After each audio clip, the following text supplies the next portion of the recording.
बुद्धिशी मानवा राहुडी मंदिरी नांदतो देव हा आपुल्या अंतरी शोधिशी मानवा. राजकारणात येण्याची संधी मिळाली आणि संधी पण काही अशीच नाही मिळाली, त्याच्यासाठी पण खूप स्ट्रगल करावं लागलं. तुकाराम मुंडेबद्दल तुमचं काय मत आहे? खूपच छान, चांगलं नेतृत्व आहे ते आणि तशी व्यक्ती आपल्या इथे असायलाच पाहिजे. प्रत्येक डिपार्टमेंटला तशी व्यक्ती असायलाच पाहिजे आणि म्हणजे विरोधाची सुरुवात ही पहिली तर तुमच्या घरूनच झाली. ते म्हणतात ना, महिलाचा महिलेचा शत्रू. हे म्हणू शकता का तुम्ही की कुठेतरी महिलांचं कॅरेक्टर पण जस्टिफाय होतं? महिलांची प्रगती तिथेच त्या राष्ट्राची प्रगती असं म्हटलं जाते. सोशल मीडिया चांगला आहे की नाही आहे? बघ, आई वडिलांनी मुलांचं संगोपन कशारीत्या करायला पाहिजे असं तुम्हाला वाटतं? कोणत्याही आई वडिलाला असं वाटत नाही की आपला मुलगा किंवा मुलगी ही वाया गेली पाहिजे. तर साहेबांना एक आयडियल मानते मी माझा, कारण त्यांचं नेतृत्व खरंच खूप छान आहे आणि त्यांच्यासाठी काम करायला मी एनी टाईम तयार आहे. सोशल मीडियावर आता अजितदादांचं जे झालं, असं म्हणतात की अपघात होता, तो ॲक्सिडेंट होता. तर तुमचं काय मत आहे? तो अपघात होता की त्यांचा इन शॉर्ट मर्डर झाला? काँग्रेसचे लोक निवडून येतात तर मशीन सेट नसते आणि अच्छा. जेव्हा भाजपाचे लोक निवडून आले तर मशीन सेट असते का? ते म्हणजे भांडण गर्भसंस्कार सुद्धा खूप आवश्यक आहे असं तुम्ही म्हणा. खूप जास्ती आवश्यक आहे. गर्भसंस्कार सुद्धा खूप नमस्कार, जास्ती मुद्रा पॉडकास्टमध्ये तुमचं स्वागत आहे. आजचे जे आपले गेस्ट आहे ते दिशा चनकापुरे मॅम आहे. त्यांना आपण काही क्वेश्चन्स विचारू त्यांच्या राजनैतिक करिअरबद्दल आणि राजनीतीमध्ये आल्यावर यांना कोणकोणचे प्रॉब्लेम फेस करावे लागले आणि त्यांचं स्ट्रगल स्टोरी आपण जाणून घेऊया.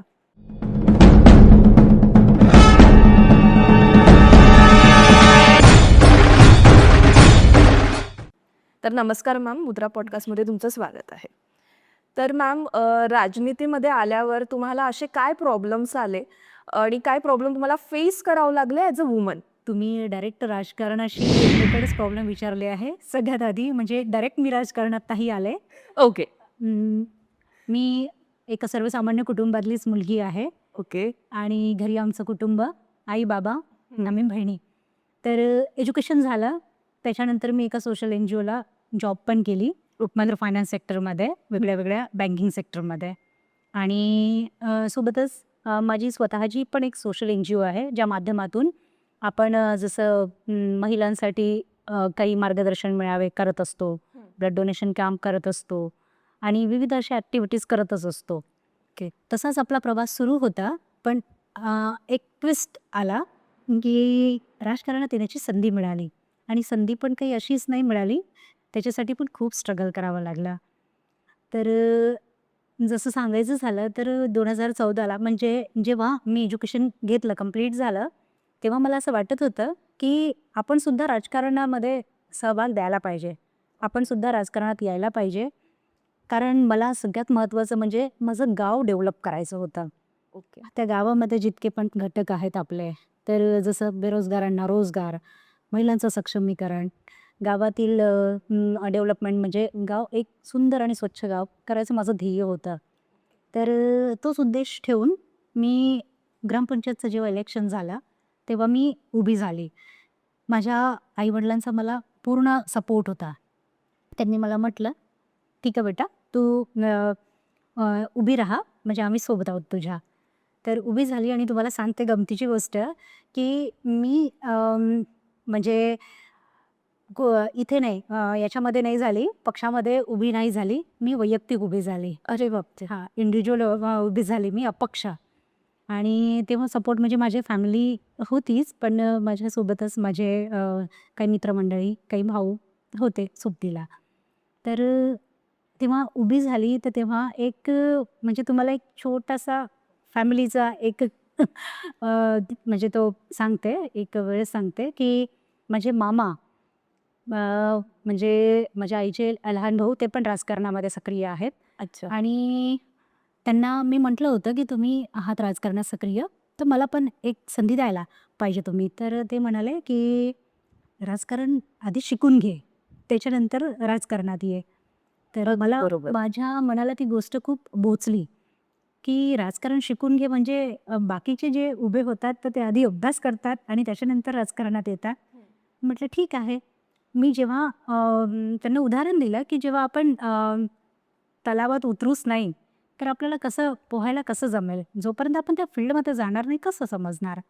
पण तरीसुद्धा त्यांनी म्हणजे ऐकलं नाही आणि त्यांनी म्हटलं की "नाही, आता यावेळेस काही तुला संधी मिळणार नाही." तसं माझं वर्क सुरूच होतं. सोशल सुरूच होतं आणि लोकांचा प्रतिसादही तेवढाच होता मला, की त्यांना असं वाटत होतं, की नाही ही मुलगी जर राजकारणात आली, तर आपल्या गावाचं काहीतरी होऊ शकतं. म्हणजे त्यांच्याकडून, लोकांकडून येत होतं ते. अच्छा. तर तेव्हाच मी काय केलं, की अपक्ष फॉर्म भरून टाकला. फॉर्म भरून टाकला आणि निवडणूक झाली. निवडणूक झाली, मस्त रंगात आली निवडणूक.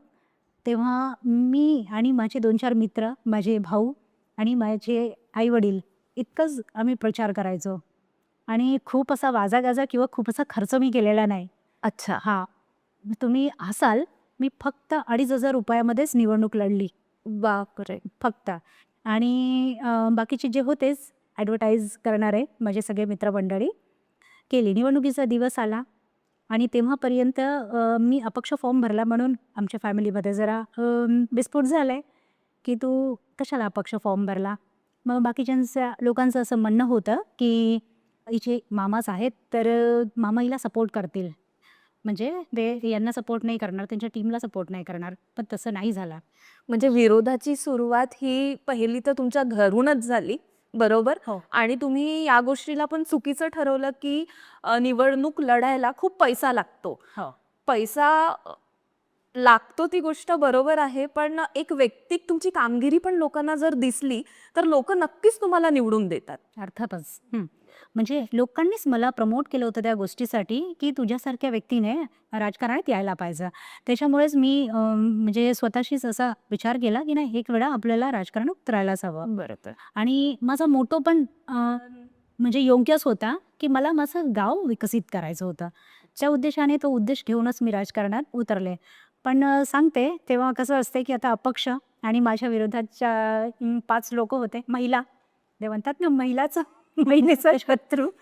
पण तसं नसते हां. हा जस्ट एक गॉसिप आहे. बरोबर. तर माझ्या मते तरी. तर 4 नाही 5 लेडीज माझ्या विरोधात होत्या आणि निवडणूक छान रंगली. पण मामांनी शेवटी त्यांच्या टीमला सपोर्ट केला आणि मी फक्त 5 मतांनी पडली.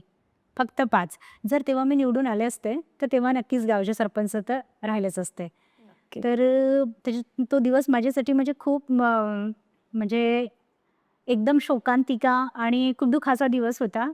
मग कसंबसं सावरलं स्वतःला. आई-वडिलांनी, मी सावरलं स्वतःला. ठीक आहे. तिथून मग आपलं एक सोशल मूव्हमेंट सुरू आणि मी एका सोशल सेक्टरमध्ये जॉब पण करते. ओके. सोबतच ते पण माझं सुरूच होतं. मग त्यानंतर सगळे कार्य सुरळीत सुरू असताना जेव्हा ग्रामपंचायतची निवडणूक झाली 2014ला आणि त्यानंतर 2020ला जिल्हा परिषदाच्या निवडणुकीची घोषणा झाली. तेव्हा कुराडी सर्कल आणि तिथे कवठा पंचायत समितीला रिझर्वेशन निघालं. तर तेव्हा त्याकडूनच ऑफर मिळाली, की माझं सगळं काम पाहून किंवा त्यांना असं वाटलं असेल, की नाही द्यायला पाहिजे. तर इथे मामाचा पण हात असूच शकते, माझ्या आई-वडिलांचाही हात असूच शकते, काही विषयच नाही आहे.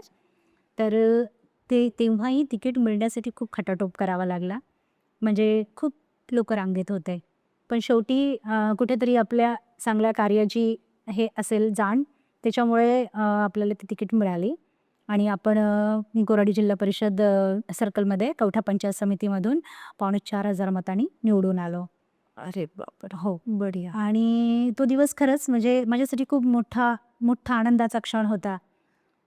सगळ्यात महत्त्वाचं म्हणजे माझे वडील माझ्या वडिलांना मुलींबद्दल खूप लढा. आम्ही 5 बहिणीच आहे. तर त्यांना लढा आणि ते कधीच आम्हाला असं काही हे नाही करत होते, की नाही तुम्ही मुलगी आहे वगैरे, वगैरे असं काहीच नव्हतं. तर त्यांचा एनी टाईम मला पाठिंबा, एनी टाईम मला सपोर्ट आणि माझी आई पण. तर राजकारणात मी आले, तर तुम्हाला सांगते, की मला अभ्यासच करायला 1 ते 1.5 वर्ष उलटून गेलं आणि बरोबर मग तेव्हा मामाचा म्हणजे तो विषय आठवला मला, मामाची गोष्ट आठवली, की राजकारणाचा अभ्यास आहे का? खरंच नक्कीच. राजकारण खूप छान आहे. असं नाही, राजकारण खूप वास्ट पण आहे आणि खूप छान पण आहे. फक्त आपल्याला ते जुळवून आणि जमवून घ्यायला पाहिजे. शासन आणि प्रशासन कशाप्रकारे समन्वय साधून आपण जनतेचा जो विचार करतो आणि जनतेनेच आपल्याला त्या पदावर नेऊन पोहोचवलं. बरोबर. हां, त्यांनी आपली निवड केली, की या व्यक्तीच्या मार्फत काहीतरी चांगलं कार्य झालं पाहिजे. त्या उद्देशाने जनतेने आपल्याला इतका छान प्रतिसाद दिला, इतका कौल दिला, म्हणून आपण पंचायत समिती सदस्य निवडून आलोत आणि त्याच्यानंतर आपला हा राजकीय प्रवास सुरू झाला. आणि 2 ते 2.5 वर्षानंतर मी कामठी पंचायत समितीची सभापती झाले. नक्की. मॅडम, गाव पातळीवर काम करताना तुम्हाला काय चॅलेंजेस आले? सगळ्यात महत्त्वाचं म्हणजे जेव्हा आपण कुठलंही काम करतो, आपण ॲज अ महिला सगळ्यात महत्त्वाचा हाच आहे विषय, की महिला कुठल्याही क्षेत्रामध्ये काम करणार म्हणजे चॅलेंजेस काही तिची पाठ सोडत नाही. मॅम, हे म्हणू शकता का तुम्ही, की कुठेतरी महिलांचं कॅरेक्टर पण जस्टिफाय होतं किंवा कुठेतरी त्यांच्या कॅरेक्टरला कुठेतरी हार्म पोहोचतं किंवा लोकं त्याच्यावर कमेंट करतात. जेव्हा एखादी महिला निवडणुका लढते किंवा राजकारणात जाते किंवा पुढे जात असते, तर लोकं पाय ओढतात. ही गोष्ट आता नक्कीच खरी आहे. पण त्यांच्या कॅरेक्टरवर पण खूप लोकं कमेंट्स करतात. तर त्या गोष्टीला आपण कसं काय फेस करायला पाहिजे आणि कशी पॉझिटिव्हिटी आपण त्या गोष्टीमध्ये आणून आपण समोर जायला पाहिजे त्या क्षेत्रात? तुमचं म्हणणं अगदीच योग्य. हां, मला असं म्हणायचं आहे, की स्वातंत्र्य मिळवण्यापासून ते आत्तापर्यंतच्या राजकारणामध्ये महिलांचा खूप मोठा सक्रिय सहभाग आहे. बरोबर. आणि समाजापासून, गावापासून तर राष्ट्राच्या हितासाठी महिला ही महत्त्वपूर्ण योगदान आहेच. म्हणजे जिथे महिलांची प्रगती तिथेच त्या राष्ट्राची प्रगती असं म्हटलं जाते. आपण बघतोय, की आज कुठल्या क्षेत्रात महिला कमी नाही. सगळे क्षेत्र महिलांनी गाजवलेले आहे. राजकारण असो, क्रीडा असो, विज्ञान असो. म्हणजे बरेचसे असे आहेत, ते क्षेत्र महिलांनी गाजवले आहे. पण कुठेतरी, कुठेतरी अशा चित्रविचित्र घटना ह्या घडतच असतात आपल्या समाजामध्ये. बरोबर. आणि एकीकडे महिला उंच भरारी घेते विविध क्षेत्रामध्ये, पण एकीकडे तिच्यावर अन्याय आणि अत्याचार हा होतोच. तो शारीरिकरित्या, मानसिकरित्या बऱ्याचशा गोष्टींनी तिच्यावर अन्याय अत्याचार होतो आणि सगळ्यात महत्त्वाचं म्हणजे तिच्या चारित्र्यावर. तर मला हे म्हणायचं आहे, मला हे सांगायचं आहे, की तुम्ही चारित्र्यावर जेव्हा टीका-टिप्पणी करता, तर तुम्ही त्या चारित्र्याची गोष्ट बाजूला ठेवून तिच्यातली ॲबिलिटी, तिच्यातलं कार्य तुम्ही बघा आणि तिची कार्य करण्याची शैली बघा. त्याच्यानंतर तुम्ही टीका-टिप्पणी करा. तर कुठल्याही क्षेत्रात असो महिलांची पिळवणूक ही आत्ताही होतेच.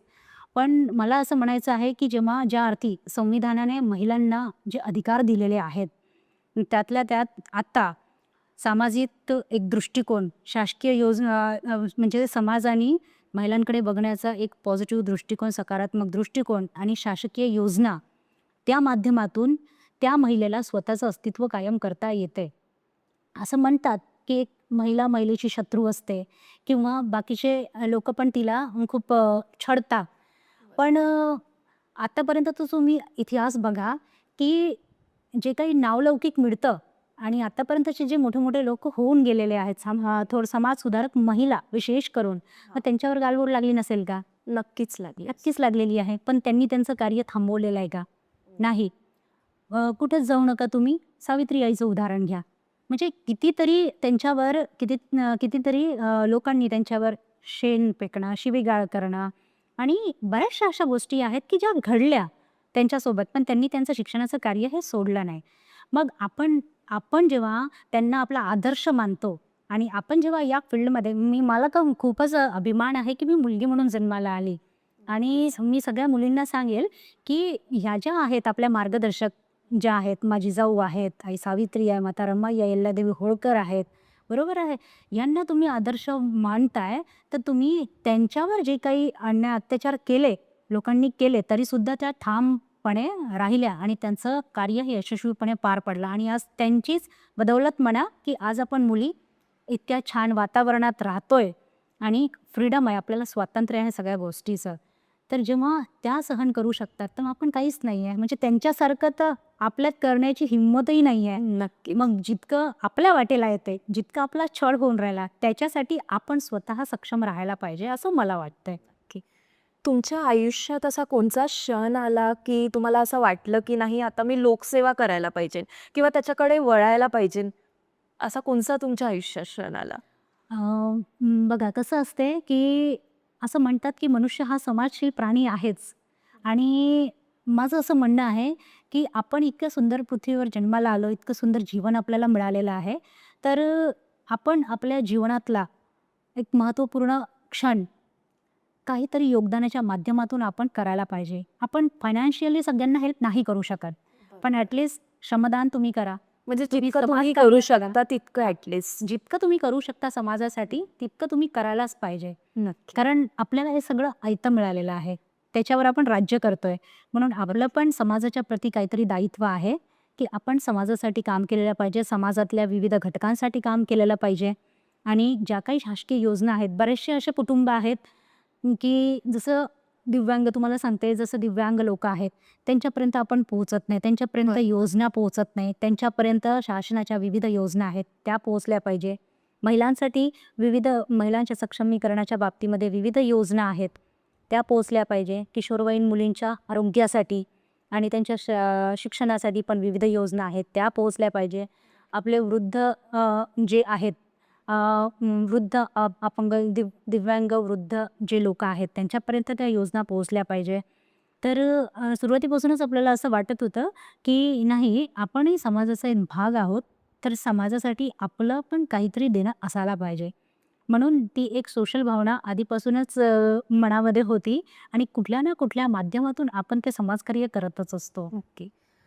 आताची जी युवा पिढी आहे जी सोशल मीडियाकडे जास्त वळ घेत आहे. तर या गोष्टी मागे तुमचं काय मत आहे, की त्यांनी सोशल मीडिया कसं यूज करायला पाहिजे?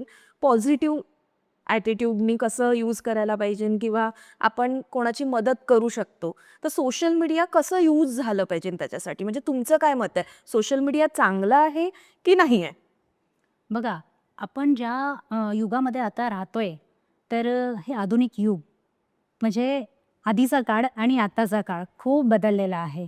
आपली जी जनरेशन आहे आणि आता येणारी जनरेशन आहे. तर सोशल मीडिया हा खूप बेस्ट माध्यम आहे. म्हणजे आधी लोकं असे दूर राहायचे, तर त्यांच्यासोबत वादसंवाद करायला पण म्हणजे खूप वेळ लागत होता किंवा तरसून जायचे एकमेकाला बघण्यासाठी, तरीसुद्धा त्यांच्या गाठभेटी होत नव्हत्या. आणि आज जणू काही असं वाटतंय, की आपलं विश्व सगळं इथेच आहे. खूप सहजरित्या होत आहे. सगळ्या गोष्टी अगदीच सहजरित्या होत आहे.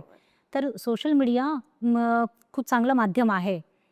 पण त्याचा कुठेतरी दुरुपयोग होऊन राहिला आहे. सगळ्यात महत्त्वाचं म्हणजे जी युवा पिढी आहे, एखादी कोणतीही गोष्ट असली की ती लवकर सोशल मीडियाच्या माध्यमातून व्हायरल होते.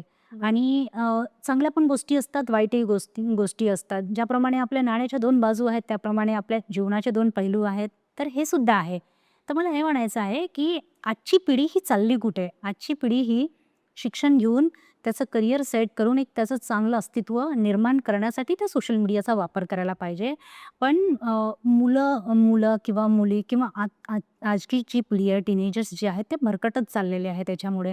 म्हणजे नको त्या गोष्टी सोशल मीडियाच्याद्वारे येतात आणि ते मला असं वाटतं 24 तासापैकी फक्त 4 ते 5 तास झोपेत असतील तेव्हाच फोन बाजूला असेल. अदरवाईज त्यांचा फोन हा अगदी जवळ, त्यांच्याजवळ.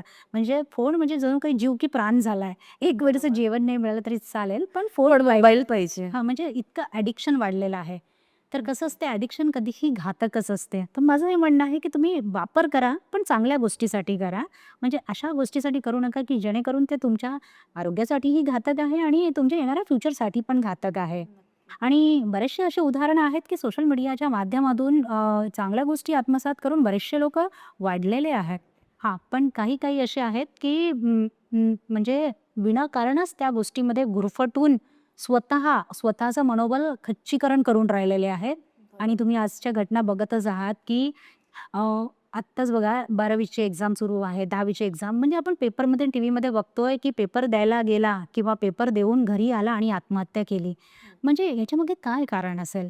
हे कारण शोधायला पाहिजे, की ते कुठेतरी मानसिक डिप्रेशनमध्ये आहेत घरच्यांचं म्हणा किंवा सोशल म्हणा किंवा कुठेतरी काहीतरी संबंध आला असेल, त्याच्यामुळे ते मानसिक तणावामध्ये गेले असतील, तर बऱ्याचशा अशा सहजरित्या म्हणजे मरण अगदी सोपं झालेलं आहे. मग काहीच असं त्यांना कुठलंच भान राहिलेलं नाही, की माझ्या नंतर माझ्या परिवारावर आणि माझ्या सगळ्या नातलगांवर त्याचा काय इफेक्ट होईल. माझं असं म्हणणं आहे, पहा, जन्माला आला व्यक्ती तो एक दिवस जाणारच आहे, काही विषयच नाही आहे. पण स्वतःहून मरण ओढवून घेणं ही खूप मोठी म्हणजे स्वतःचा तर मोठा मूर्खपणा आहे हा. आणि जो व्यक्ती संकटकाळी सावरतो, म्हणजे येऊ देत लाख संकट येऊ देत, पण जो व्यक्ती त्या संकटाच्या काळात सावरतो तोच खरा व्यक्ती. आणि आपण युवा पिढीला ते सांगू नाही शकणार, कारण त्यांचं विश्व हे थोडं वेगळं असते.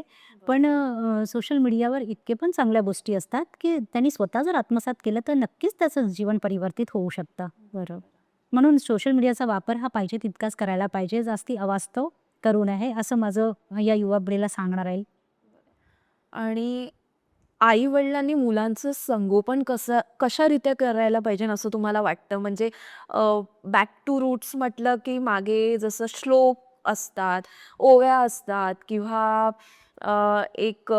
जे भजन असतात, हे बहुतेक आजची पिढी जी आहे कुठेतरी त्यांना नाही माहिती आहे याबद्दल जास्त. त्यांना कुठेतरी डी-जे आणि ह्या सगळ्या गोष्टीचं खूप जास्त अट्रॅक्शन राहिलं आहे आणि जे मागच्या गोष्टी आहेत त्या मागे सुटून जाऊन राहिलेल्या आहे. तर आपण कसं काय त्यांना या गोष्टीबद्दल माहिती दिली पाहिजे? आई-वडिलांनी सुद्धा किंवा एज्युकेशन सेक्टरमध्ये सुद्धा आपण असं काय करायला हवं, की ह्या गोष्टी मुलांना कळल्या पाहिजे, की आपल्या बॅकमध्ये काय गोष्टी झालेल्या आहे आणि काय चांगल्या गोष्टी त्यांना आत्मसात करायला आपण मदत करू शकतो? सगळ्यात महत्त्वाचं म्हणजे मला हे म्हणायचं आहे, की कोणत्याही आई-वडिलाला असं वाटत नाही, की आपला मुलगा किंवा मुलगी ही वाया गेली पाहिजे. म्हणजे तिची लाईफ स्पॉईल झाली पाहिजे. कुठलेही आई-वडील आपल्या मुलांवर चांगलेच संस्कार करतात. म्हणजे तुम्ही आता बघताय, की वडील आपण म्हणतो, की बाहेरचे राहतात, फक्त कामापुरता त्यांचा संबंध. पण वडील त्यांच्या मनात किती झिजतात मुलांसाठी, ते त्या वडिलालाच माहिती आहे. आईचं सुद्धा तसंच असतंय. आणि प्रत्येक चांगले संस्कार आपल्या मुलावर व्हायला पाहिजे. ते दोघंही आई आणि वडील दोघंही प्रार्थना करतच असतात आणि चांगले संस्कार अ, हे देतच असतात. पण घराच्या बाहेर जेव्हा मुलं पडतात, तर तेव्हा त्यांचं एक वेगळं विश्व असते. त्यांचे फ्रेंड सर्कल्स असतात. 2020 ते 2025 जो तुमचा कार्यकाळ होता, त्यामध्ये तुम्ही कोणते प्रॉब्लेम फेस केले त्या कार्यकाळामध्ये आणि काय-काय चेंजेस असे तुम्ही लोकांसाठी केले असं तुम्हाला वाटतं? आणि अपोझिशन पार्टीकडनं तुम्हाला कोणकोणचे प्रॉब्लेम्स आले?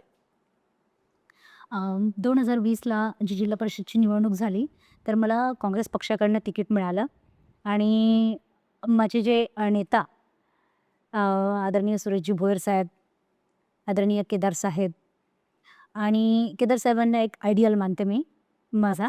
कारण त्यांचं नेतृत्व खरंच खूप छान आहे आणि त्यांच्यासाठी काम करायला मी एनी टाईम तयार आहे. तर ज्या पिरियडमध्ये मी राजकारणामध्ये आले, 2020 ते 2025चा जो कार्यकाळ होता, माझ्यासाठी खूप चॅलेंजेबल होता. म्हणजे कुठेतरी मला असं वाटत होतं, की आपण खूप जास्ती राजकारणी माइंड नाहीच आहोत. आपण सोशलमधून राजकारणामध्ये आलो.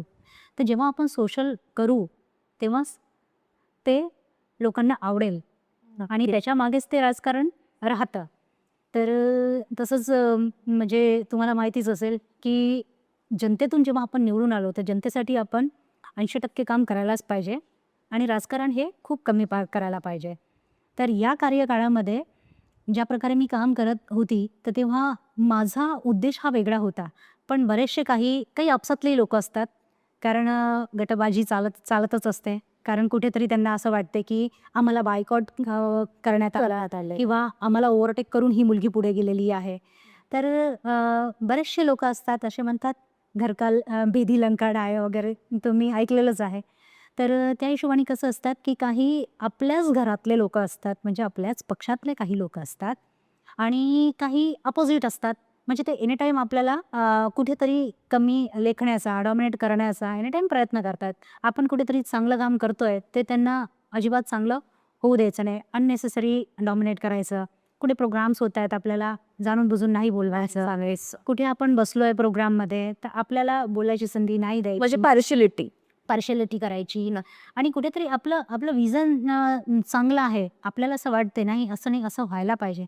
पण त्यांना असं वाटतंय की नाही म्हणजे आत्ताच आलेली आणि आपल्याला काय सांगणार. तर अशा बऱ्याचशा लोकांचा इगो हा हर्ट झाला आणि त्यांनी आपल्याला मेंटली त्रास देणं सुरू केला. पण कुठेतरी मला असं वाटत होतं की जर या त्रासाला मी घाबरले, तर एकदा तर तुम्हाला सांगते मी अक्षरशः राजकारणापासून अलिप्त होण्याचा आणि राजीनामा देण्यापासूनची वेळ माझ्यावर आली होती. आता मी तुम्हाला म्हणजे तो प्रकार काही शेअर करत नाही. ॲक्चुअली कसं असते काही गोष्टी न सांगितलेल्याच बऱ्या असतात. बरोबर. पण कुठेतरी जीवनामध्ये आपलं ते घडत जातंय आणि त्या कार्यकाळामध्ये आदरणीय केदार साहेब माझ्यासोबत ठामपणे उभे होते आणि त्यांनी मला म्हटलं, की "दिशा, मी सोबत आहे तुझ्या, तू घाबरू नको. जेही काही चॅलेंजेस तुझ्या या फील्डमध्ये येत आहेत, तू माझ्याशी शेअर कर." तर मला एक खूप मोठं समाधान आणि सपोर्ट वाटला आणि तेव्हाच मी स्टँड राहिली आणि जितके पण चांगले कार्य आपल्याला करता येतील तेवढं करण्याचा प्रयत्न केला. आता जसं प्रशासन तुम्हाला सांगते मी, की ज्याप्रमाणे आता जनप्रतिनिधी म्हणून आपण पंचायत समितीमध्ये गेलो, तेव्हा जे अधिकारी असतात, अधिकारी काही त्यांना घेणदेण नसते. कोणाशीच घेणदेण नसते, कारण ती त्यांची ड्युटी आहे. ते दिवसभर आपला वेळ काढतात, त्यांना पगार मिळतो. असं मी अपवाद म्हणते, सगळेच तसे नसतात. नाहीतर सगळे अधिकारी बंड पुकारतील, असं नाही. अधिकारी त्यांचे कामं करतात, पण काही त्यातले असे असतात, की कामचुकारपणा करतात. तर आमच्या पण कामठी पंचायत समितीला असे बरेचसे अधिकारी होते. जसं माझ्या 5 वर्षाच्या कारकिर्दीमध्ये 5 व्हिडिओ बदलून गेले. 5 अच्छा. व्हिडिओ बदलून गेले आणि काही असे जे होते कर्मचारी, तर त्यांनी काही गोष्टी अशा केल्या, काही कामं असे केले, की डायरेक्ट त्यांना सस्पेंड केलं, त्यांच्या बदल्या केल्या. तर कुठेतरी त्यांची पाठराखण करणारेच ते अधिकारी असतात. तुकाराम मुंडेबद्दल तुमचं काय मत आहे? खूपच छान, चांगलं नेतृत्व आहे ते आणि तशी व्यक्ती आपल्या इथे असायलाच पाहिजे. प्रत्येक डिपार्टमेंटला तशी व्यक्ती असायलाच पाहिजे आणि तशी म्हणजे त्यांना काही कोणी निर्माण केलं नाही. त्यांनी स्वतःच ती ॲबिलिटी दाखवली स्वतःमध्ये. त्यांची कार्यशैली, त्यांचे त्वरित डिसिजन घेण्याचा जो काही त्यांचा म्हणूनच कदाचित त्यांच्या इतक्या बदल्या झाल्या राईट. असं म्हणता येईल. हो. म्हणजे असं असतेच, की एखादा व्यक्ती जर चांगलं काम करत आहे, तर त्यांना टिकू पण देत नाही. आमच्यासारखेच राजकारणी टिकू देत बरोबर. नाही. हो, हा आम्हीच जबाबदार असतो, असं नाही. आणि दुसरी गोष्ट, की चांगलं काम जर करत आहेत, तर आपण त्यांचं कौतुक पण करायला पाहिजे. नक्की. त्यांची पाठ थुपटायलाच पाहिजे. मात्र जर चुकीचं काम करत आहेत, तर त्यांना त्यांची योग्यता दाखवून द्यायला पाहिजे. आणि शासन आणि प्रशासन मिळूनच जर काम केलं तर व्यवस्थित कामं होतात, जनतेची कामं होतात. पण कुठेतरी आजचं तुम्ही राजकारण बघत आहात. आजचं राजकारण खूप क्लिष्ट आहे. खूप घाणेरडं म्हणायला हरकत नाही. म्हणजे आधीचं राजकारण बघा आणि आत्ताचं राजकारण बघा, की कुठेतरी आपल्याला बायकॉट करून कुणीतरी ओव्हरटेक करतो आहे, तर त्याची विकेट तिथेच जाते. नक्की. आणि तुम्ही बघतच आहात सोशल मीडियावर आता अजितदादांचं जे झालं. असं म्हणतात, की अपघात होता, तो ॲक्सिडेंट होता. तर तुमचं काय मत आहे? तो अपघात होता की त्यांचा इन शॉर्ट मर्डर झाला? कसं आहे, की आपण एकदम सांगू नाही शकत. पण कुठेतरी एक चांगलं व्यक्तिमत्व होतं. त्यांच्या क्षेत्रामध्ये त्यांनी चांगले कामं केले आणि पहा सत्तेपुढे शहाणपण चालत नाही आणि ज्यांची सत्ता आहे, तर त्यांची ती पॉवर आहे. ते कुठेही म्हणजे चांगल्या कामासाठी म्हणा किंवा वाईट कामासाठी म्हणा, ते करतात. पण माझं म्हणजे या सत्ताधारी पक्षाला एकच विनंती राहील आणि सांगणं राहील, की जितकं पण आपण जनतेने आपल्याला त्या पदावर बसवलेलं आहे, तर आपण जनतेचे प्रतिनिधी, जनतेचे सेवक आहोत आणि जनतेसाठी काम करणं हा पहिला आपला अजेंडा आहे. आणि समजा जर एखादा व्यक्ती जर चांगलं काम करत, एखादा राजकारणी, आता सगळेच राजकारणी असे नाही आहेत, बरेचसे लोकं आहेत असे, की चांगलं काम करतात आहे. लोकं त्यांचं उदो-उदो करतात आहेत आणि बरेचदा ते निवडून पण आलेले आहेत. तर ते त्यांच्या कार्यामुळे. आता तुम्ही असं म्हणाल, की काही लोकं कार्यामुळे निवडून आले असतील, काही ईव्हीएम सेट करून निवडून आले असतील.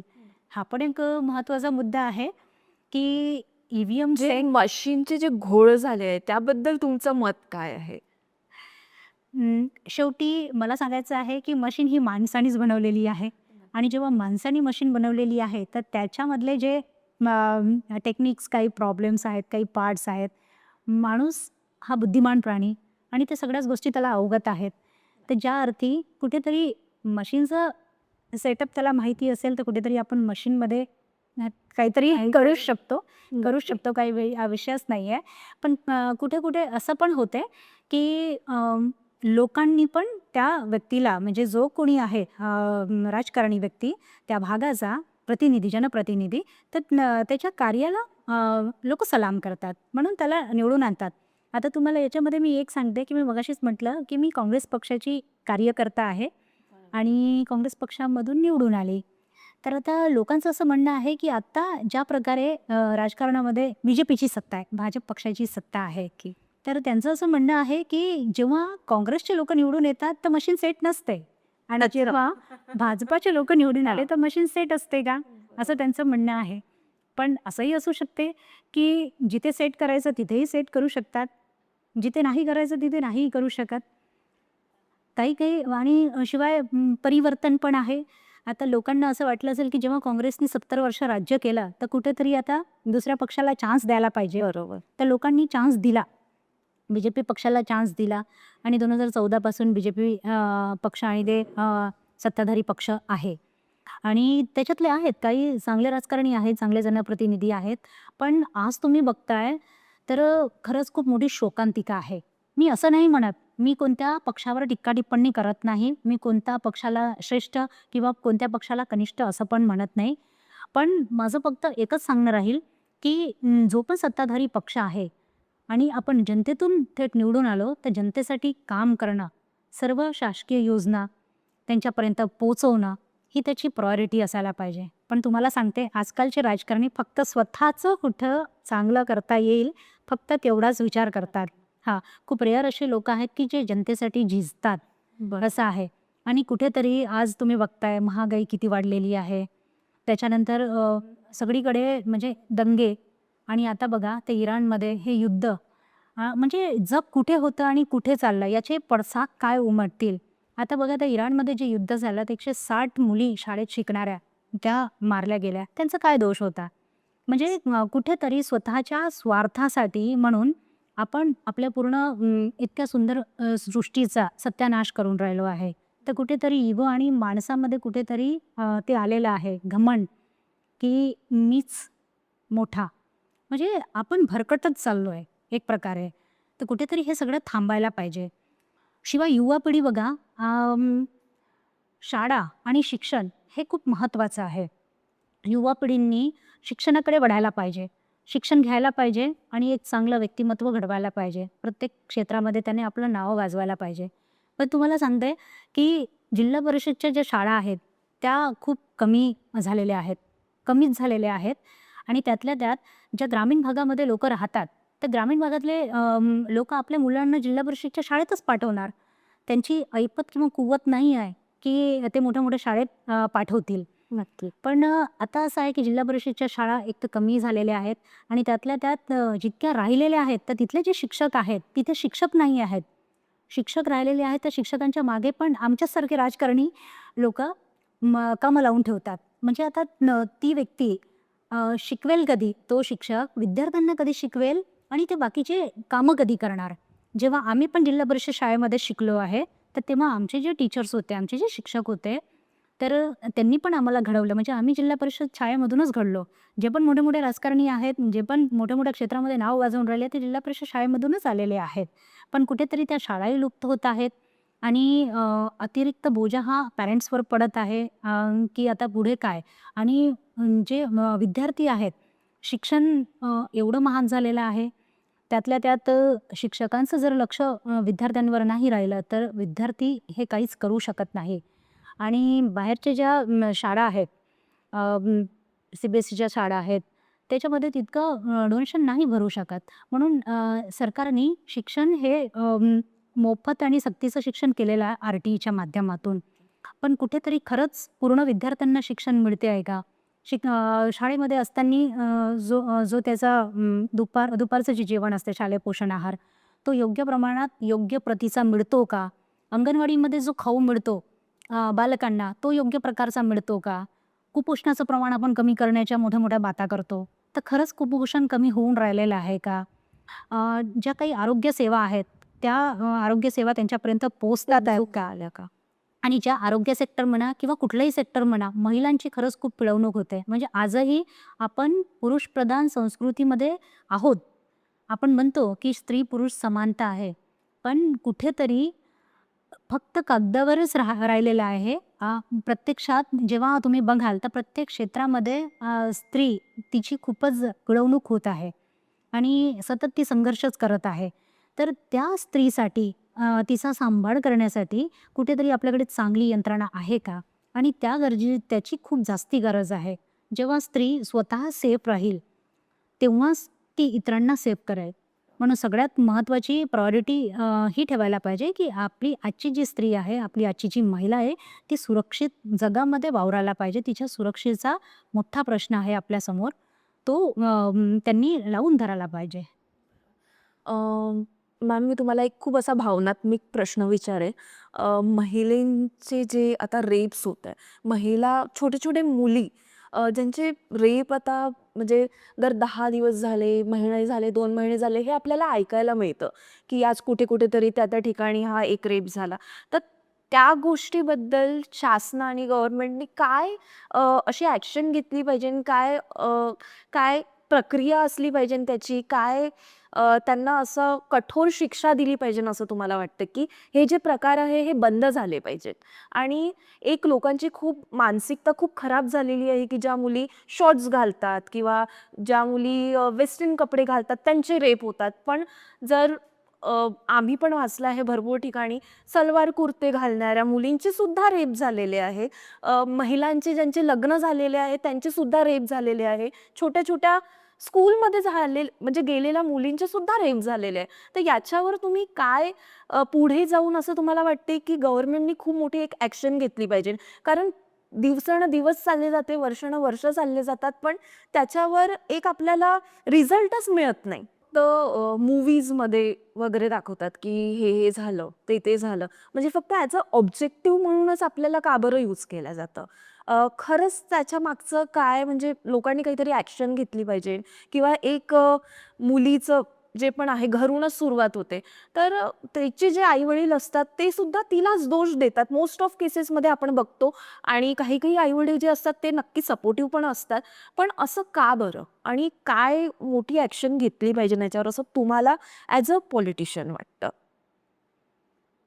इथे सांगायचं असं झालं, तुम्ही मगाशी मला एक प्रश्न केला होता, की आई-वडील त्यांच्या मुलांवर कसे संस्कार करतील आणि कसे संस्कार करायला पाहिजे. तर याबद्दल मी तुम्हाला सांगते, की प्रत्येक आई-वडील आपल्या मुलांवर चांगलाच संस्कार करतात. आता बघा, मुलगी असली तर मुलींना आत्ता पण रिस्ट्रिक्शन्स लावतात आई-वडील. नक्कीच. लावतात, की जास्त अंधार करू नको, वेळेच्या आत घरी ये किंवा मुलांसोबत जास्ती मैत्री करू नको, यांच्यासोबत राहू नको, त्यांच्यासोबत राहू नको. पण कुठेतरी जेव्हा आपण मुलींना हे सगळे निर्बंध घालतो, तर तेव्हा मुलांना पण घालतो का?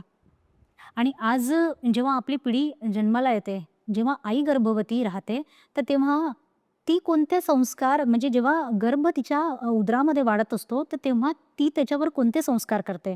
आज तुम्ही बघताय सोशल मीडिया जेवढा चांगला तेवढा घातकही आहे. टीव्हीमध्ये सीरियल्स सुरू असतात. तिथे प्रत्येक पुरुषाच्या मागे 2 स्त्रिया दाखवल्या जातात. प्रत्येक नक्की. स्त्री मागे 2 पुरुष दाखवले जातात.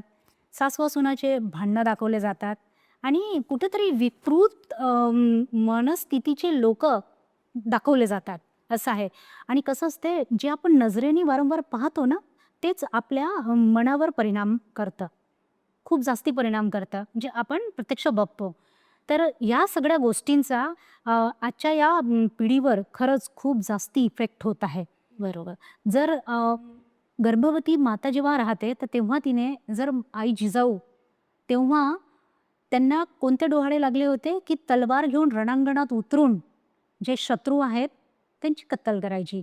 बरोबर आहे? बरं. पण आजकालच्या आईंना काय वाटते, जेव्हा बाळ तिच्या उदरात असते, तर तेव्हा ती मोबाईल बघत असते, कसे-कसे रील्स बघत असते, कसे सासू-सुनांचे म्हणजे भांडण बघत असते. गर्भसंस्कार सुद्धा खूप आवश्यक आहे असं तुम्ही म्हणा. खूप जास्ती आवश्यक आहे. गर्भसंस्कार सुद्धा खूप जास्ती आवश्यक आहेत. आणि त्या गोष्टी सोडून आपण चांगल्या गोष्टी घेतल्या पाहिजे. त्यातल्या त्यात जितकं आई आत्मसात करेल चांगल्या गोष्टी, तर नक्कीच मी तुम्हाला सांगते की तिचं बाळसुद्धा तेवढ्याच चांगल्या गोष्टी आत्मसात करेल. असं मी नाही म्हणत, असं सायन्स म्हणते. तर त्या गोष्टीशी म्हणजे मी सहमत आहे की जितकं आई चांगलं करेल तितकं तिचं बेबी पण छान होईल. मग ज्या अर्थी आपण मुलींना रिस्ट्रिक्शन्स लावतो, तर मुलांनाही लावायला पाहिजे. आपण मुलींना म्हणतो की तुला वॉशरूमला जायचं आहे, तुम्हाला जरा हसू येईल, वॉशरूमला जायचं आहे तर तू बंद बाथरूममध्ये जा. पण मुलांना म्हणतो का की बाथरूममध्ये जा म्हणून? ठीक आहे, जा, उघड्यावर जा. बरोबर आहे? बरोबर. तर कुठेतरी जर तुम्ही मुलांना पण रेस्ट्रिक्शन्स लावले, तर त्या मुलाचे पण संस्कार तसेच होतील. आता असं आपण सगळ्यांना नाही म्हणत, काही काही असतात. पण काही काही जे आहेत हे विकृत मनस्थितीचे जे लोक आहेत, हे याच्यामधूनच त्याचा जन्म झाला. आणि ड्रेसिंग सेन्स बद्दल तुमचं काय मत आहे? अ, आज आपण ज्या युगामध्ये राहतोय, तर ऑब्व्हियस आहे की ते म्हणतात ना, जमाने के हिसाब से चलना है. आणि जसजशा सिनेमातल्या ज्या नट्या असतात, ॲक्ट्रेस असतात, त्या जसं परिधान करतात, तर लोकांना ते क्रेज असते. मुलींनाही क्रेज असते की मी सुंदर दिसायला पाहिजे, मी असं दिसायला पाहिजे, मी तसं दिसायला पाहिजे. मुलांनाही असते. तर जिथे ड्रेस सेन्स आहे, तर त्या ड्रेस सेन्समध्ये ती जर स्वतःला कम्फर्टेबल समजत आहे, तर ठीक आहे, कारण तसं तिला स्वातंत्र्य आहे. पण अ, मुलींनी म्हणजे तितकंच हे करायला पाहिजे की जे तिला कम्फर्टेबल आहे. आता ठीक आहे, ती आधुनिक युगात जगते, ती इकडे-तिकडे सर्वत्र फिरते. पण बाकीचे जे आहेत लोकं, तिच्याकडे बघण्याचा जो दृष्टिकोन आहे, तर तुमच्या ड्रेसिंग सेन्समुळे त्यांच्या मनात विकृती येते असं नाही आहे. कारण आता तुम्ही बघताय की कुठल्याही व्यवसायातल्या स्त्रिया आहेत, त्या म्हणजे त्यांचा ड्रेस सेन्स कसाही असो, पण जे विकृत मनस्थितीचे जे लोकं आहेत, ते त्या महिलांवर अन्याय अत्याचार करायला पण मागे तुम्ही नसतात. असं म्हणू शकता का, की जर साडी घालून पण एखादी जरी महिला निघत आहे, पण पुरुषांची जर नजरच तशी आहे, तर आपल्याला त्याचं काही सॉल्युशनच नाहीये. जर एखादी महिला जीन्स घालून फिरते आहे आणि एखादी महिला साडी घालून फिरते आहे, पण जर तो पुरुषाची विचारक्षमताच तशी असेल बघण्याची किंवा वाईट नजरेने बघण्याची, तर तो दोन्ही महिलांना त्याच नजरेने बघेल. अर्थातच. हां. बरोबर. बरोबर आहे. तेच तुम्हाला सांगितलं, की असं आवश्यक नाही आहे, की त्या महिलेने कोणता ड्रेस परिधान केलेला आहे, कोणता ड्रेस घातलेला आहे आणि कोणत्या ड्रेसमध्ये ती स्वतः फिरत आहे. पण जे काही मानसिक वृत्तीचे जे विकृतीचे जे लोकं आहेत, तर ते त्यांना जर त्यांच्या मनात कुठेतरी काहीतरी असं सुरू असेल किंवा ते त्यांच्या समाजातून आलेलं किंवा घरातून त्यांना कशी शिकवण मिळालेली आहे, शिवाय ते कोणत्या संगतीमध्ये राहत आहेत, म्हणजे त्यांच्या मनात काय उथलपुथल सुरू आहे, तर कोणत्या व्यसनाच्या अधीन आहेत ते, म्हणजे आणि रिकामं डोकं पण शैतानाचं घर म्हणतात. काम काम वगैरे सगळं सोडून या सगळ्या गोष्टीला ते बढावा देतात, कुठल्या संगतीमध्ये राहतात. त्याच्यामुळे काय होतं, की त्यांची मानसिक विकृती तिथे दिसते. म्हणजे मुलींनी कुठल्याही प्रकारचा ड्रेस घातला म्हणजे साडीमध्ये राहिली तिथं सेफ राहील आणि इतर ड्रेसमध्ये ती सेफ राहणार नाही, असं नाही. हा आपला चुकीचा दृष्टिकोन आहे. आता मला सांगा, अमेरिकासारखा देश आहे, जे चांगले-चांगले मोठे देश आहेत. तर आपल्या भारताचे लोक, आपल्या इकडचे लोक हा का नाही विचार करत, की तिकडचे लोकं, तिकडच्या मुली आहेत शॉर्ट घालतात. पण तरीसुद्धा असले प्रकार तिकडे होतात होत का? नाही. नाही होत. ते त्यांचं मोटो क्लिअर ठेवतात. ते फक्त आणि फक्त स्वतःला डेव्हलप कसं करायचं, स्वतःचं स्टँड कसं तयार करायचं, स्वतःचं अस्तित्व कसं करायचं, प्रगती कशी करायची, स्वतःची आपल्या राष्ट्राची कशी प्रगती करायची आणि एक चांगलं विकसित राष्ट्र कसं तयार करता येईल, हा सगळा त्यांचा एक मोटो असतो. पण आपल्या इकडेच असं का होते? कारण कुठेतरी याला शासन, प्रशासन हे दोन्ही जबाबदार आहे. कारण कुठेतरी बंदी आणली, या सगळ्या गोष्टींवर बंदी आणली. म्हणजे असे रेपचे जे प्रकार होतात, त्याला रेप केला तरीसुद्धा त्याला बेल मिळते, असं पण सुरू आहे. वाह! पण जेव्हा आपण संविधानामध्ये जी पण सत्ता असते, तर संविधानामध्ये कितीतरी वेळा अमेंडमेंट झालेला आहे, कितीतरी वेळा संशोधनं झाले आहे. तर या मानसिक विकृतीचे जे लोकं आहेत, ज्या प्रकारच्या अशा प्रकारच्या ज्या घटना ते घडवून आणत आहेत, तर अशा लोकांसाठी सुद्धा कडक कानून करायला पाहिजे. मला तर असं वाटतं त्यांना फाशी द्यायला पाहिजे. नक्कीच. रस्त्यावर फाशी द्यायला पाहिजे. कारण जोपर्यंत एखाद्या व्यक्तीला असं शिक्षा होणार नाही, तोपर्यंत इतरांची पण मनस्थिती बदलणार नाही. म्हणजे जो ते प्रत्यक्षात अनुभवेल, जो ते पाहील, तेव्हाच त्याला समजेल की आपली पण आई बहीण घरी आहे. मग आपण त्यांचा एवढा मान-सन्मान करतो आणि बाहेरच्या मुलींवर अशी नजर टाकतो. पण आज तुम्हाला सांगते की घरी सुद्धा असले प्रकार घडतात. म्हणजे कुठेतरी त्या व्यक्तीची मानसिक विकृतीच त्याला हे कृत्य करण्यासाठी भाग पडते. म्हणजे तो ज्या संगतीमध्ये, ज्या परिसरामध्ये तो वावरतोय, तर त्याची मानसिक विकृती त्याच्यावर हावी होत आहे. म्हणून हे सगळे प्रकार घडत आहेत. तर शासनाने कडक कानून त्याच्यावर आणायला पाहिजे, कडक कायदा त्याच्यात केला पाहिजे आणि त्यांना तर खरंच सांगते मी, त्यांना जागी तिथे फाशी द्यायला पाहिजे, की जेणेकरून आपल्या मुली आज सेफ राहतील. आज कुठेतरी आई-बाबाच्या मनाला चिंता लागलेली असते, की आपली मुलगी बाहेर आहे, तर ती सुखरूप बाहेर गेली, पण घरी बरोबर येईल का? म्हणजे कुठेतरी त्या मुलींची, महिलांची चूक नसताना सुद्धा कुठेतरी ठीक आहे, काही वेळेला असं होते, की काही प्रमाणात महिलांची चूक असते. पण मॅक्सिमम टाईम असं होते, की त्यांची चूक नसताना सुद्धा त्यांना ह्या सगळ्या मानसिक विकृतीच्या लोकांच्या वैमनस्याला बळी जावं लागते. मग तिची काय चूक असते? त्या विकृत माणसाची चूक असते. म्हणून त्याच्यासाठी शासनाने, खरंच मी परत सांगेन, की शासनाने एक कडक कानून तयार करायलाच पाहिजे. बरोबर. मी प्रेक्षकांना सुद्धा म्हणेल, की तुम्ही या विषयावर तुमचे मत मांडा आणि आम्हाला कमेंट करा. तर मॅम, जसं आता रमाई आहे, जिजाऊ आहे, तर जर ते आता सावित्रीबाई फुले आहेत, ते जर आता असले असते, तर काय जी आताची पिढी आहे त्यांना चांगली शिक्षा मिळाली असती असं तुम्हाला वाटतं? मला असं वाटते, की मा जिजाऊ, आई सावित्री, रमाई जर वरून बघत असतील, तर त्यांना खरंच, म्हणजे त्यांनी जे समर्पण केलेलं आहे आपल्या या सृष्टीसाठी, आपल्या या सृष्टीतल्या लोकांसाठी, म्हणजे त्यांना एक चांगलं स्वातंत्र्यपूर्ण जीवन मिळावं याच्यासाठी जो काही त्याग केलेला आहे, तो त्याग हा निरर्थक झाला आहे. त्या ढसाढसा रडत असतील आजची ही विकृत वृत्तीची माणसं पाहून.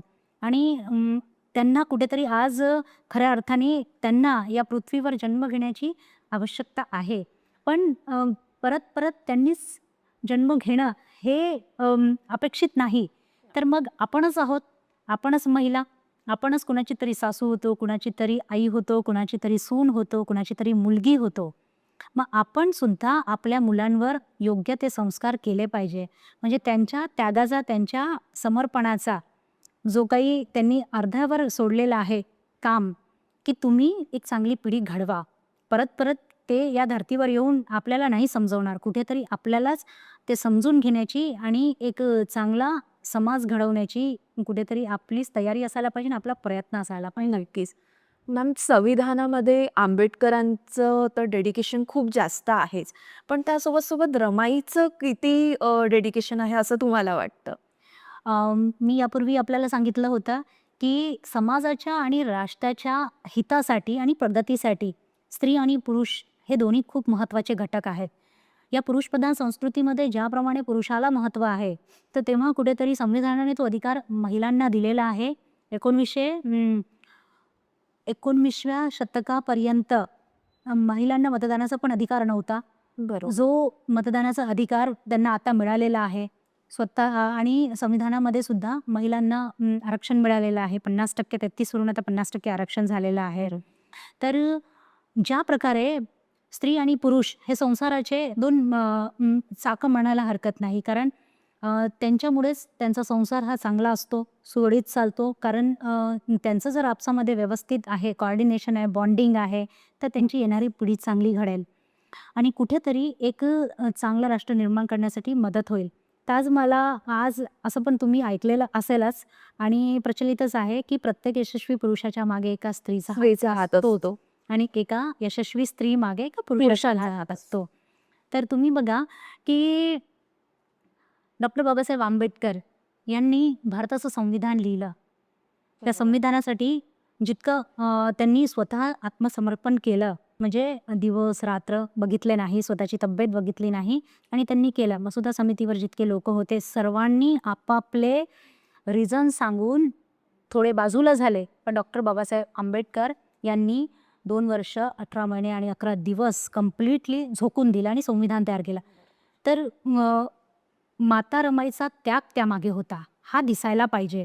कारण माता रमाई त्यांच्या पत्नी होत्या, त्यांच्या आयुष्यात आल्या आणि प्रत्येक आजच्या युगामध्ये महिलेला असं वाटते की माझा नवरा आणि मी हेच माझं विश्व आणि त्यांनी माझ्यासाठी हे करायला पाहिजे, ते करायला पाहिजे, माझं कोडकौतुक करायला पाहिजे, गिफ्ट आणायला पाहिजे, छान फिरायला न्यायला पाहिजे. म्हणजे बरंच तिच्या खूप अपेक्षा असतात. हां. बरोबर आहे. त्या काळी माता रमाई त्यांना बाबासाहेबांनी म्हटलं की तू माझ्यासाठी एवढा त्याग करते आणि इतकी झटत आहे, तू स्वतः उपाशी राहते, पण माझ्या शिक्षणासाठी गोवऱ्यात थापून तू पैसे पाठवते. आणि कोणत्या परिस्थितीमध्ये बाबासाहेबांनी शिक्षण घेतलं आणि ते एवढ्या मोठ्या डिग्र्या त्यांनी घेतल्या आणि भारताचं संविधान लिहिलं. तर कुठेतरी त्या माता रमाईची सोबत होती.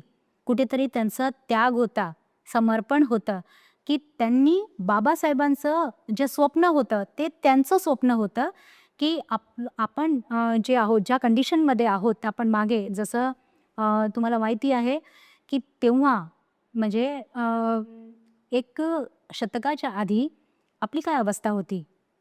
गळ्यात मडकं आणि कमरेला झाडू ही अवस्था होती. महिलांना शिक्षण नव्हतं. आपली सावलीसुद्धा म्हणजे पडणं हे बरोबर नव्हतं. म्हणजे बऱ्याचशा अशा गोष्टी होत्या. तो जो काळ होता, त्या काळात जर आपण कुठेतरी विचार केला तर अंगावर शहारे येतात. तेव्हा कुठेतरी आपण बहुजन आणि आपल्या ही जी पिढी आहे, येणारी जी पिढी आहे, त्यांनी असं जीवन व्यतीत करायला नाही पाहिजे. म्हणून त्यांनी समर्पण केलं. एवढा त्याग केला. आज आई रमाई नसत्या, तर आज बाबासाहेब सुद्धा घडले नसते. म्हणजे आई रमाईचा सुद्धा तेवढाच वाटा आहे बाबासाहेबांच्या यशस्वीतेमागे, की ते भारताचं संविधान लिहू शकले. म्हणजे आज जेव्हा डॉक्टर बाबासाहेब आंबेडकरांना आपण आठवण करतो, त्याच्याच मागे आई रमाईला सुद्धा तेवढंच आठवण करायला पाहिजे आणि आपण करतो सुद्धा, कारण तेवढंच महत्त्वपूर्ण योगदान त्यांचं आहे. आज महात्मा ज्योतिबा फुले यांनी शाळा काढली, पण प्रथम शिक्षिका ह्या सावित्रीबाई फुले. कारण ज्योतिबांना शिक्षणाची आवड होती. त्यांना असं वाटत होतं की आपली जी पिढी आहे, येणारी पिढी आहे, चांगली घडली पाहिजे, शिक्षण मिळालं पाहिजे. कारण जो व्यक्ती शिक्षण घेईल, त्याच्यात प्रश्न विचारण्याची ताकद निर्माण होते. म्हणजे तो ह्या सगळ्या धोतांडपासून म्हणजे जे काही देवदेव करत जे काही पिढी राहते, ह्याच्यापासून तो थोडा वेगळा होईल. शिक्षण घेईल आणि तो समोर हे चांगलं काय, हे वाईट काय, ह्याच्याबद्दल विचारेल. तर महात्मा ज्योतिबा फुलेंनी सुद्धा जेव्हा शाळा काढली, तेव्हा प्रथम तर त्यांनी सावित्रीबाईंना शिकवलं आणि त्याच्यानंतर मग हळूहळू त्यांच्या शाळेमध्ये मुलींची संख्या वाढत गेली. आणि आज आपण त्यांना आदर्श मानतोय. जर आज सावित्रीबाई नसत्या, तर आज आपण मुली ह्या फक्त चूल आणि मूलपर्यंतच सीमित राहिलो असतो. आज आपलं विश्व कुठेतरी वेगळं असतं. त्या काळी त्यांनी किती सहन केलं. केशवपण होतं, सती जाणं होतं, चांगल्या सण समारंभामध्ये मुली जात नव्हत्या, कुणाकडे डोळे उचलून बघत नव्हत्या.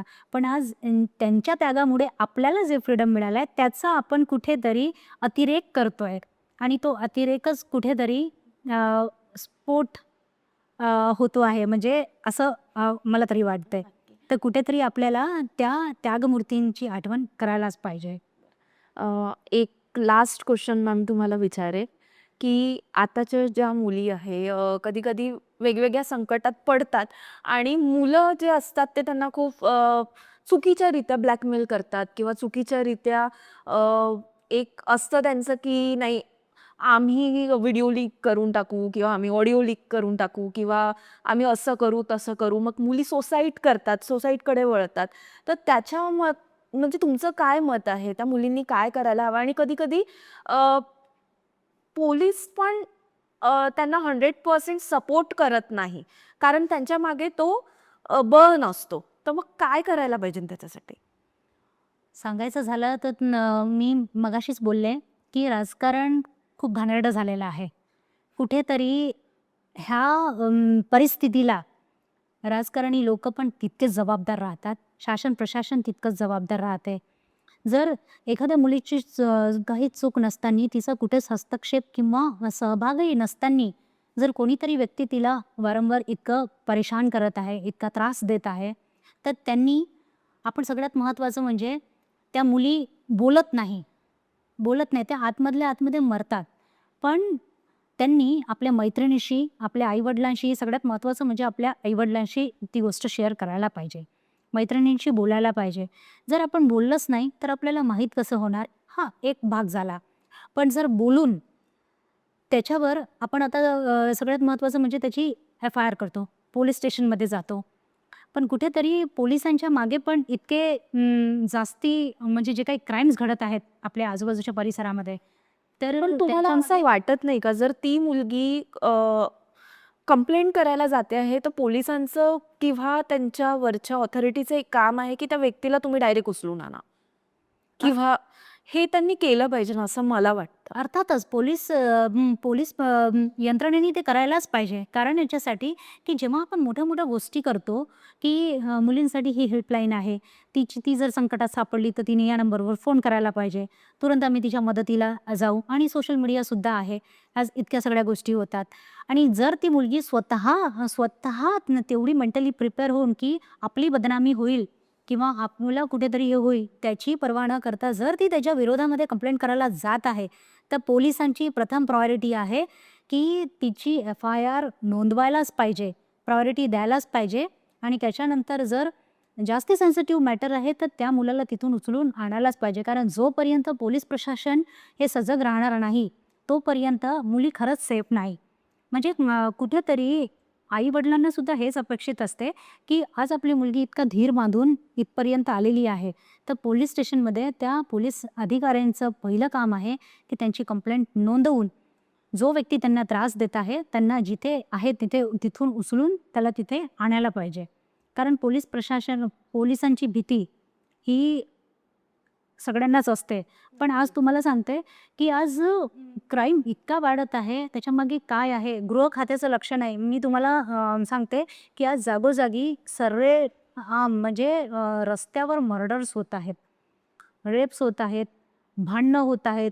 कुठेतरी म्हणजे एवढं विचित्र सगळं घडत आहे, चित्रविचित्र वातावरण तयार झालेलं आहे. कुठेतरी मी आदरणीय मुख्यमंत्री आपले, राज्याचे मुख्यमंत्री फडणवीस साहेबांना सुद्धा विनंती करेन, की साहेब आपल्याकडे गृह खातं आहे.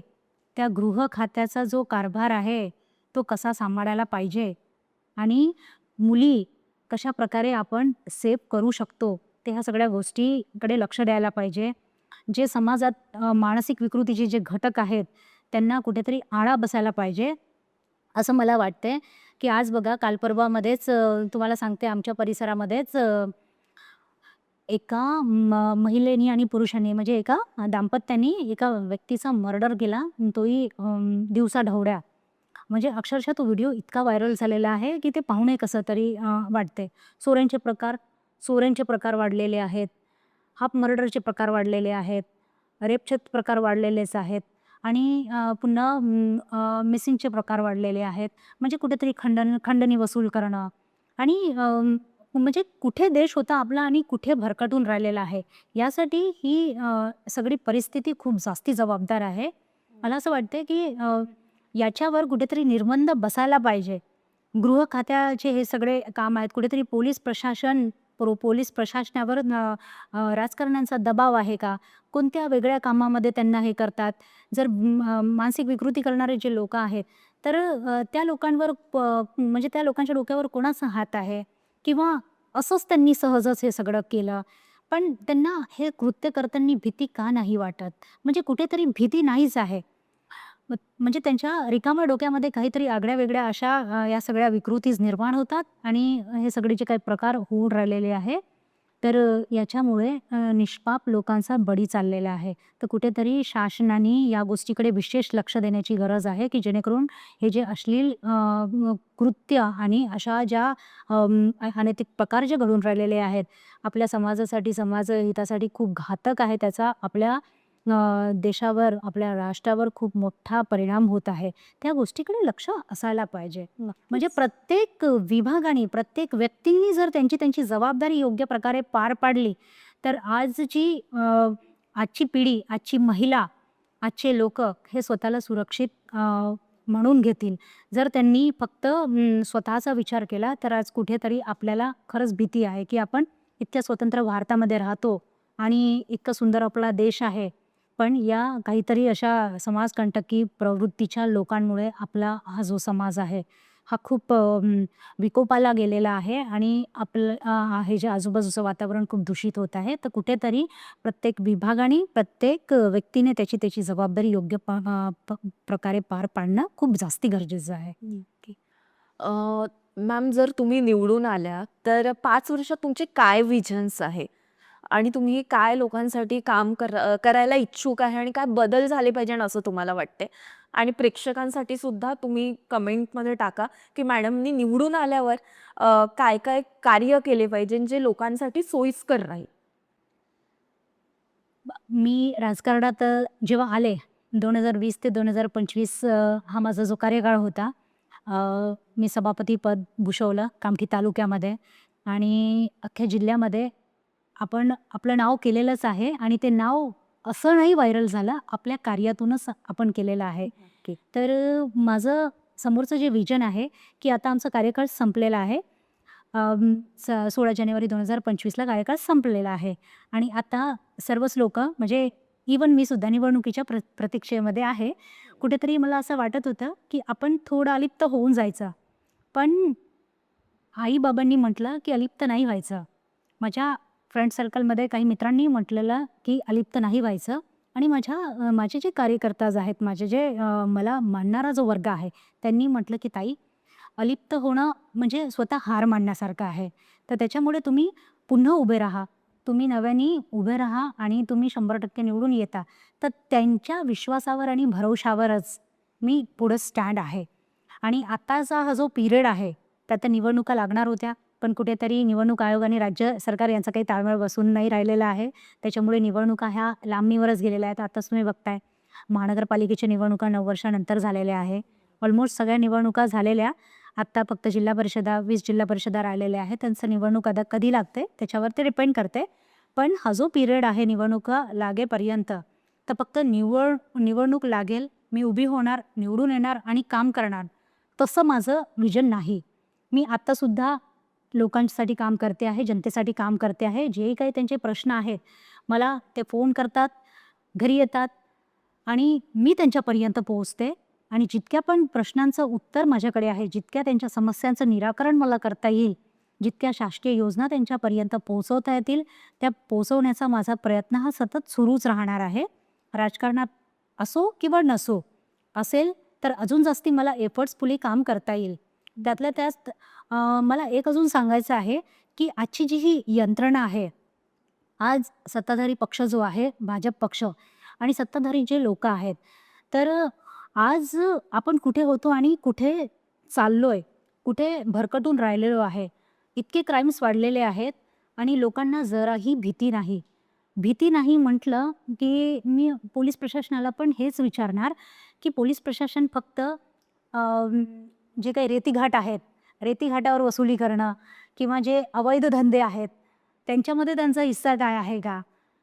एवढंच फक्त बघणं आणि एवढाच फक्त विचार करणं नाही, त्याच्या पलीकडे सुद्धा त्यांच्या हातामध्ये आम्हा जनतेचं एक सेफ्टी, एक सुरक्षा आहे आणि जर त्यांनी त्यांचं पोलीस पेट्रोलिंग व्यवस्थित केलं, तर तेवढा धाक राहील लोकांच्या मनावर.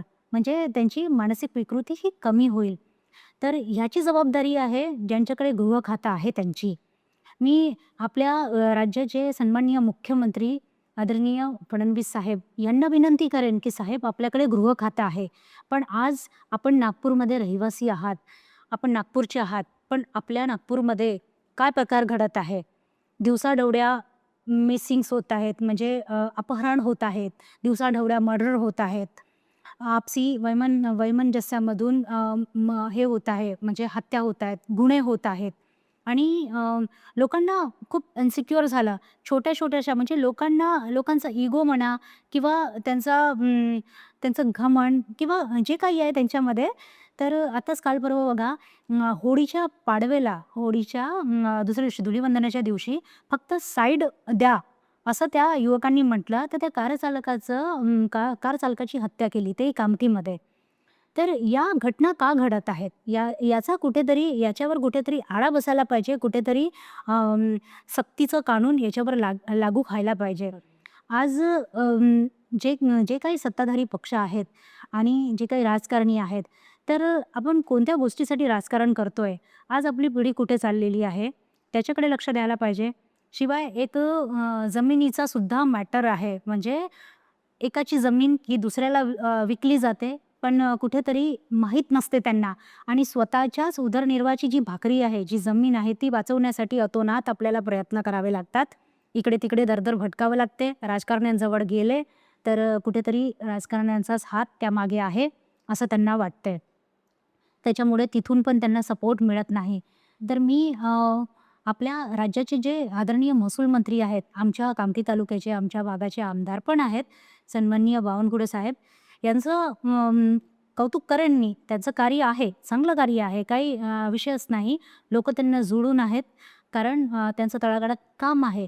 पण कुठेतरी त्यांच्याकडे जे खातं आहे, तर त्यांनी त्यांच्या खात्यामध्ये जे काही हे प्रकार होत आहेत या जमिनीबाबतचे, याच्यावर कुठेतरी लक्ष द्यायला पाहिजे. आज बाकीचे जे आहेत लोकं, त्यांचा म्हणजे राजकारण्यांच्या नावाचा गैरवापर करतात, स्वतःची कामं करून घेतात.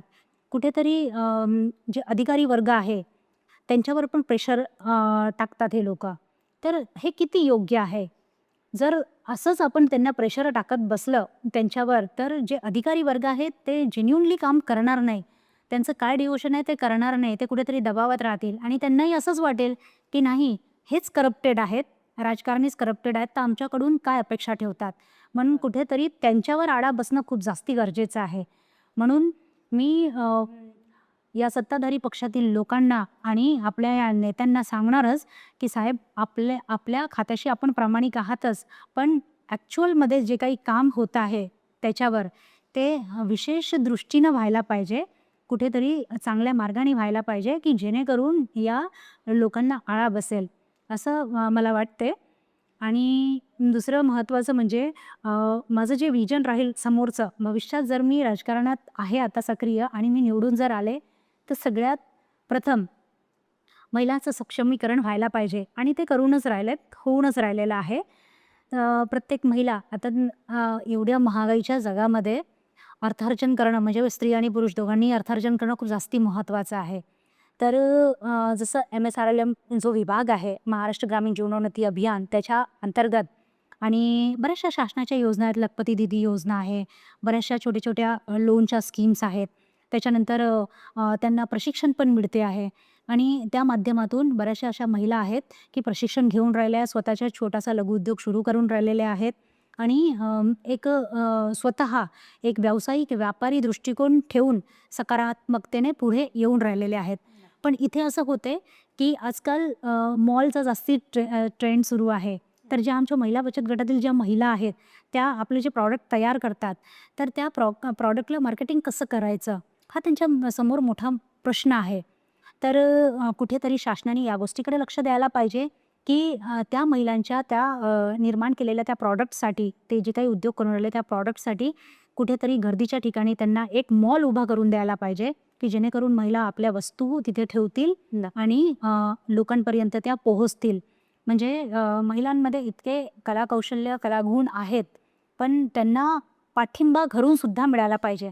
म्हणजे प्रत्येक रमाईला, प्रत्येक सावित्रीला ज्योतिबा सारखा जर जोडीदार जर मिळाला, तर प्रत्येक महिला ही पुढे जाईलच. म्हणून घरापासूनच सुरुवात करायची. तर असं म्हणतात, की प्रत्येक यशस्वी पुरुषाच्या मागे स्त्रीचा हात असतो. तर जर स्त्री यशस्वी होत आहे, तर कुठेतरी तिच्या घरची सासू म्हणा, नणद म्हणा किंवा तिचे मिस्टर, तर त्यांनी तिला पाठिंबा द्यायला पाहिजे. ना की तिच्या चरित्र्यावर बोट उचलायला पाहिजे. म्हणजे घरात जर तिचा अभिमान, स्वाभिमानाने ती राहते आहे, तरच बाहेरचे लोकंसुद्धा तिची कदर करतील. नाहीतर जरा घरातच जर तिची कुचंबणा होत असेल, तर समोरसुद्धा लोकं बोलतील. म्हणून आज मला सगळ्या महिलांना, सगळ्या मुलींना हाच संदेश द्यायचा आहे, की आपण आपल्याला हे जे जीवन मिळालं, छोटंसं जीवन आहे, त्याला भरभरून तर जगा. आपल्या कलागुणांना, कौशल्याला तुम्ही वाव द्या आणि मनसोक्त जगा. जे तुमच्या मनात आहे ते करा. पण इतकंही नका करू, की त्याचा अतिरेक होईल आणि कुठेतरी आपणच आपल्यावरच ते भारी होईल. म्हणून एक चांगलं अस्तित्व कायम टिकवून ठेवण्यासाठी तुम्ही सजग राहा आणि स्वतःच्या आरोग्याचीही काळजी घ्या.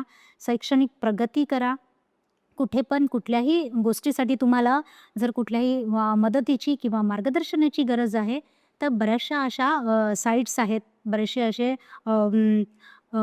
लोकं आहेत, की ज्यांच्याकडून तुम्हाला ते मार्गदर्शन मिळू शकते. म्हणजे तुम्ही स्वतःचा विकास तर करू शकता. तुम्ही खूप चांगल्या पॉलिटिशियन तर आहातच, पण आम्हाला असं कळलेलं आहे की तुम्ही एक खूप सुंदर गायिकासुद्धा आहे. तर आम्हाला 2 ओळ्या ऐकायला नक्कीच आवडेल.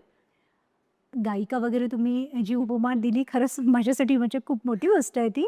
पण गायन हा माझा छंद आहे आणि शाळेत असतानाच माझ्या ज्या क्लास टीचर होत्या, त्यांना कुठेतरी वाटलं, की "दिशा तुझा आवाज छान आहे, तर तू गायनाकडे लक्ष दे."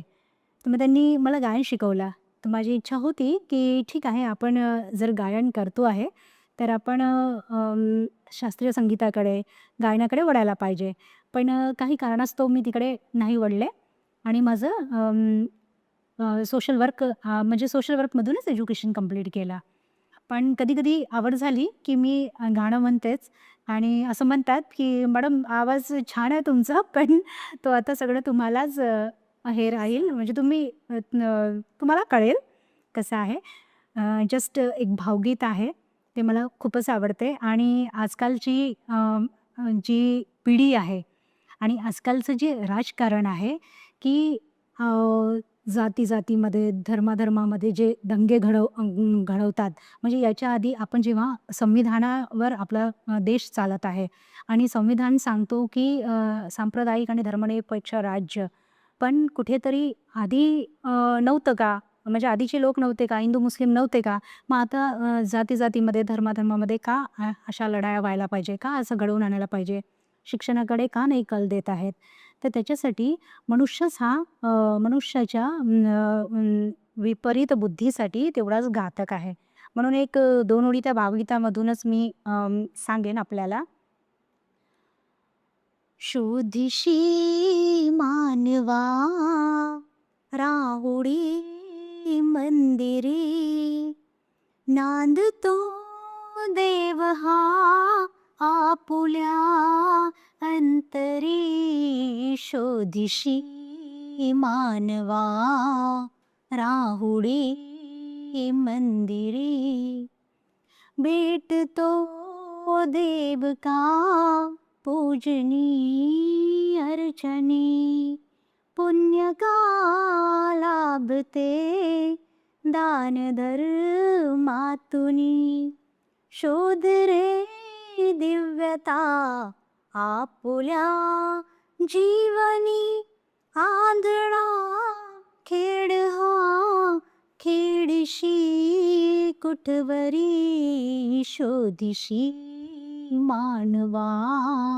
राहुळे मंदिरे गंध का हासतो पाकडी सारुनी वाहते निर्जरा प्रेम संजीवनी भोवताली तुला साध घाली कुणी खून गे जानुनी रूप हे ईश्वरी शोधिशी मानवा राहुळे मंदिरे नादतो देव हा आपुल्या अंतरी शोधिशी मानवा. थँक्यू. आमचं गाणं तुम्हाला कसं वाटलं हे नक्कीच कमेंटमध्ये कळवा. हे खूप चांगले पॉलिटिशियन तर आहेच आहे, पण त्याच्यासोबत यांनी खूप सुंदर असं गीत गायलं आहे. तर तुम्ही सुद्धा सांगा कमेंटमध्ये की तुम्हाला मॅमचं गाणं कसं वाटलं. आज आपल्या ज्या गेस्ट होत्या त्या दिशा चनकापुरे मॅम होत्या आणि मॅम तुम्ही एक आखरीचा संदेश महिलांना काय द्याल? सर्वप्रथम मी जितक्या पण थोर समाजसुधारक महिला आहेत, त्यांना विनम्र अभिवादन करते, की आज त्यांच्यामुळे आम्हा महिलांना, मुलींना मान-सन्मानाची वागणूक मिळत आहे आणि आपण या स्वतंत्र भारतामध्ये स्वतंत्र आयुष्य जगत आहोत. आणि माझ्याशी जे वादसंवाद करून राहिलेले आहेत, विशाखाताई, खरंच खूपच छान व्यक्तिमत्व आहे तुमचं. तुम्हाला सुद्धा महिला जागतिक दिवसाच्या खूपच शुभेच्छा. धन्यवाद. आणि माझ्या सगळ्या महिला भगिनी, माझ्या आया-बहिणी आणि माझ्या सगळ्या मैत्रिणी, माझ्या किशोरवयीन मुली सगळ्या, तर सर्वांना मी या महिला जागतिक दिवसाच्या खूप मनापासून शुभेच्छा देते आहे. आणि एकच सांगेन, की जीवनामध्ये कितीही प्रसंग आले, तरी कधीही तुम्ही डगमगू नका. कारण कसं आहे, की जीवन आहे, संघर्षमय जीवन आहे. जेव्हा मी एका सर्वसामान्य घरातली मुलगी जर आज जॉब पण करते आहे आणि राजकारणामध्ये एंट्री करून राजकारणामध्ये एक चांगलं कार्य करण्याचा प्रयास करते आहे, ते तुम्ही बघूच शकता. तर जेव्हा मी करू शकते, तर आपण का नाही करू शकत?